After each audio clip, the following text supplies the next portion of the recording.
बिस्मिल्लाहिर्रहमानिर्रहीम। अस्सलाम वालेकुम नाज़रीन, आप यूट्यूब चैनल देख रहे हैं। मैं इमरान खान हूँ। छठी मरतबा वज़ीर आला खैबर पख्तूनख्वा सुहेल अफरीदी पहुँचे अपने लीडर इमरान खान से मिलने के लिए अडयाला जेल। उनके पास अदालती अहकामात थे और अदालत ने यह ऑर्डर दिया हुआ था कि अदालती अहकामात के मुताबिक इनकी मुलाकात करवाई जाए इमरान खान से जेल में। लेकिन छठी मरतबा भी अदालती अहकामात को बूटों तले रौंद दिया गया और ये फैसला किया गया कि मुलाकात नहीं करवानी। तो 6 मरतबा एक शख्स पहुंचा अदालत में। वो लगातार हर हफ्ते अदालत जा रहा है और अदालत के अलावा वो अडयाला जेल जा रहा है और लगातार जा रहा है और फैसला अदालत का लेकर जा रहा है, लेकिन इसके बावजूद उसको मिलने नहीं दिया जा रहा। तो हुज्जत तमाम हो रही है। इसके बाद भी जब कभी सुहेल अफरीदी ने कहा कि मैं एहतजाज का रास्ता अपनाऊंगा, तो बहुत सारे टाउट्स मैदान में आ जाएंगे और वो कहेंगे जी मईशत तबाह होने लगी है, वो कहेंगे जी देखें ये ज्यादती कर रहे हैं, वो कहेंगे देखें जी ये चढ़ दौड़े हैं। तो ये सारी चीज़ें उन्हें अभी देखनी चाहिए कि जब आप किसी को दीवार के साथ लगाते हैं, आईनी और कानूनी हक आप नहीं देते, जब आप अदालती अहकामात को बूटों तले रोन देते हैं, तो फिर लोगों के पास एहतजाज के अलावा कोई और रास्ता बचता नहीं है। पूरी दुनिया में ऐसा ही होता है ना, जहां जहां पे लोग एहतजाज का रास्ता अपनाते हैं वो सिस्टम से तंग आकर अपनाते हैं। उन्हें पता चल जाता है कि सिस्टम काम ही नहीं कर रहा। यहां से आगे सिर्फ एहतजाज एक ऐसी चीज है जो सिस्टम को काम करने पर मजबूर कर सकती है।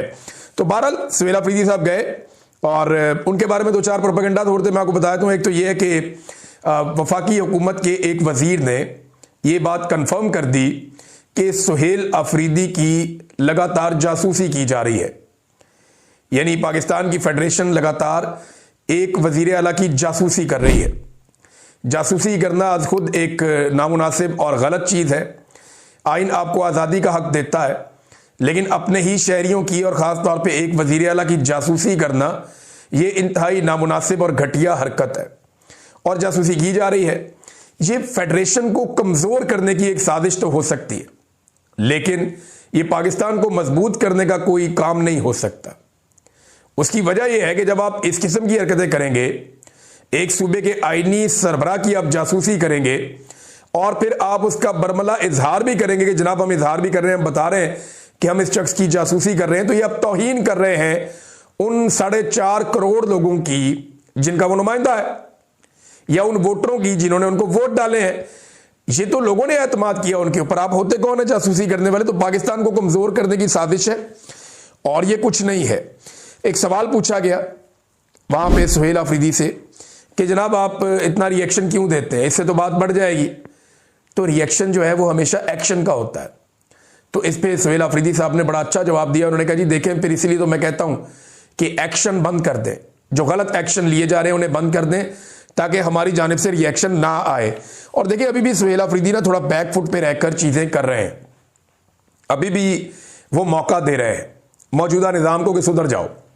मिसाल के तौर पे ये जो एक FIR सुहेल अफरीदी पर करवाई गई, सुहेल अफरीदी ने उसे नो बॉल पर फुल टॉस करार दिया। उन्होंने कहा जी इन्होंने मुझे नो बॉल के ऊपर फुल टॉस दे दिया, मैं चाहूं तो इसी FIR में इनकी दुर्गत बन सकती है, क्योंकि मामला तो बड़ा सादा सादा है ना।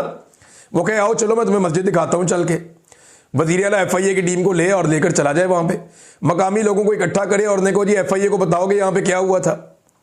FIA के अफसरान के सामने बंदे लाकर पेश करें जो बताएं जनाब कि कुत्ते वाली स्टोरी क्या थी और मसाजिद पे कब्जे वाली स्टोरी क्या थी और मकामी लोग किस वजह से एहतजाज कर रहे थे। तो ये बात का बतंगड़ बन जाएगा और बात फिर काबू से निकल जाएगी। लेकिन सुहेल अफरीदी ने कहा जी हम इसको क्वाश करना चाह रहे हैं। यानी मेरी जाती राय थी कि FIA को सुहेल अफरीदी अगर बुलाते और बुला के उनको इंटरव्यू देते और उनको फंसा लेते, बांध लेते और उन्हें कहते जी ये बंदे इनके भी इंटरव्यूज कर लो जरा जाके, और कहते जनाब कि इन बंदों से भी पूछो कि इन्होंने क्या देखा और क्या हुआ, तो FIA भी फंस जाती है, हुकूमत भी फंस जाती है। लेकिन वो यहां पे ऐसा लगता है कि उन्होंने मौका दिया और ये जो नो बॉल पे फुल टॉस थी इस पे शॉट लगाने से सुहेल अफरीदी साहब ने गुरेज किया। एक और बड़ी अफसोसनाक चीज हुई नाज़रीन, ये बहुत ही तकलीफदेह चीज है। देखिए ये जो खैबर पख्तूनख्वा में जरगा बुलाया गया था ना, ये हुकूमत ने बुलाया था और स्पीकर ने बाकायदा सबको इकट्ठा किया था। एक मुल्क के अंदर ना अलग अलग तरह के लोग रहते हैं, अलग अलग शनाख्त के लोग रहते हैं, उनकी अलग अलग सोच होती है और किसी भी जमहूरी मुल्क में इस बात की इजाज़त होती है कि आप अपनी अपनी सोच के मुताबिक अपनी ज़िंदगी गुजार सकते हैं। चंद चीज़ें जिनको आप नहीं छेड़ सकते वो आइन के अंदर दर्ज होती हैं। मिसाल के तौर पे आप पाकिस्तान की नजरियाती असास के खिलाफ नहीं जा सकते, आप यहां पे मजहबी रवादारी आपको रखनी पड़ेगी। चंद चीजें होती हैं जो आपकी लिमिट्स हैं, उनको आप क्रॉस नहीं करते। उसके अलावा आप अपना कोई भी नजरिया रख सकते हैं। आप किसी भी पॉलिटिकल लीडर को अच्छा या बुरा कह सकते हैं। तारीखी वाकयात और हकायक को आप अपनी मर्जी से बयान कर सकते हैं कि जनाब मुझे लगता है वो ऐसे नहीं ऐसे हुआ था। ये डेमोक्रेसी में इसकी इजाजत होती है, दुनिया भर के ममालिक में इजाजत है। हर तरह की डिबेट होती है पूरी दुनिया में। अब ये डिबेट के लिए जब बुलाया गया जरगा में, तो पीटीएम के जो 2 लोग वहां पे आए थे वो कौमी तराने पर खड़े नहीं हुए। मुझे जाती तौर पे इस पे अफसोस हुआ। यानी हम पूरी दुनिया में जाते हैं, आज भी अभी मैं यहां से जाऊंगा, एक प्रोग्राम होगा वहां, स्पेशली मैंने उन्हें कहा कि जैसे ही नाते रसूल मकबूल सल्लल्लाहु अलैहि वसल्लम हो तो आपने उसके बाद कौमी तराना पाकिस्तान का जो है वो चलाना है। उससे हमें बड़ी एनर्जी मिलती है, तो अच्छा लगता है, हम सारे खड़े हो जाते हैं। ओवरसीज है जितने वहां वो खड़े हो जाते हैं, और कई ऐसे लोग जो पाकिस्तानी नहीं भी होते वो भी खड़े हो जाते हैं। मुझे जाती तौर पे अच्छा नहीं लगा जब पीटीएम के लोग खड़े नहीं हुए कौमी तराने पर, मुझे नहीं अच्छा लगा। लेकिन एक बात है कि क्या उसकी बुनियाद पे उन्हें अगवा कर लेना चाहिए? यही तो चीजें हैं जिन पे डिबेट करनी है। वो बोलते हैं हम नहीं खड़े हो रहे, वो बोलते हैं हम नहीं खड़े हो रहे, हम कहते हैं जी खड़े होना चाहिए ना, हमें रवादारी एक दूसरे की रखनी चाहिए। अफगानिस्तान का कौमी तराना होगा, मैं तब भी खड़ा हो जाऊंगा। यूनाइटेड स्टेट्स का होगा, मैं वहां पे मौजूद होऊंगा, वो सारे लोग एहतरामन खड़े होंगे, मैं भी उनके एहतराम में खड़ा हो जाऊंगा। हर एक के लिए आपको रवादारी की कैफियत रखनी पड़ती है ना। आप जहां मौजूद होते हैं वहां के लोगों की दिलादारी आप नहीं करते। तो पीटीएम के जो वहां पे 2 साथी आए उन्होंने नामुनासिब रवैया रखा, लेकिन उसके बाद जब वो वहां से निकले तो उन्हें अगवा कर लिया गया। अब ये इंतहाई बेइज्जती की बात है खैबर पख्तूनख्वा की हुकूमत के लिए भी और खैबर पख्तूनख्वा के सूबे के लिए भी, कि 2 लोगों को आपने बुलाया, वो आपकी गारंटी पे आए।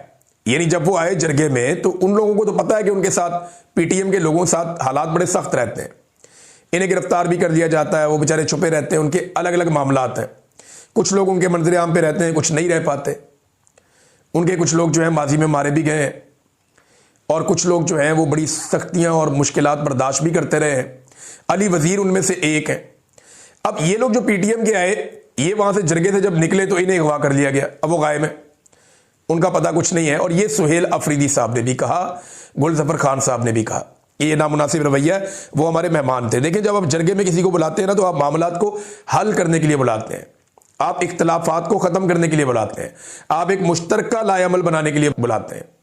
अब वो एक लाएअमल बनाने के लिए आए थे, आज नहीं तो कल वो हमारी बात पे आ जाएंगे, कुछ हम उनकी मान लेंगे, कुछ वो हमारी मान लेंगे, कुछ इंसाफ उनको फराहम कर दिया जाएगा, कुछ वो रियासत के करीब आ जाएंगे। उम्मीद तो ये रखनी चाहिए ना हमेशा, और पॉलिटिकल लोग यही करते हैं। लेकिन जिसके पास डंडा हो, ताकत हो, बंदूक हो, वो कहता है उठाओ, गायब करो, मारो, कत्ल करो। अगले वीलॉग में आपको बताऊंगा। अब तक के लिए इतनी, अपना ख्याल रखिएगा, अपने चैनल का भी। अल्लाह हाफिज़।